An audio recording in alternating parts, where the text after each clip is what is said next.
Ilang mga lugar sa Metro Manila muling binaha dahil sa malakas na pagbuhos ng ulan nitong nagdaang weekend. May report si Bernard Tan.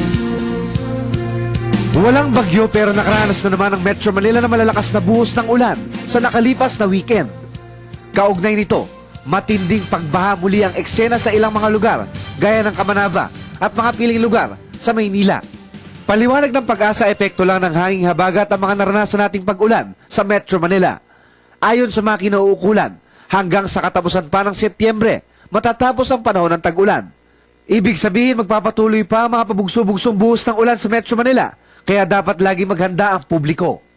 Usually pag September, ang sa climatological records natin, pag September, usually tumatama ng Northern Luzon ang bagyo. So pagdating ng last quarter, landfalling yung mga bagyo natin. Makakaasa rin umano ang publiko sa 2 hanggang 3 pa mga bagyo bago matapos ang kasalukuyang buwan. Binabantayan ngayon ng mga Weather Bureau ang isang panibagong low pressure area na magdadala ng mga pag-ulan sa malaking bahagi ng Luzon. At meron tayong namataang low pressure area at habagat naman ang nakakapekto ngayon dito sa Southern Luzon kasama ang Western Visayas.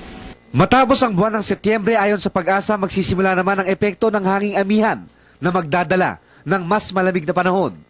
Isang panahon na nagpapahiwatig na malapit na ang araw ng Pasko. Para sa Telebisyon ng Bayan, Bernard Tan.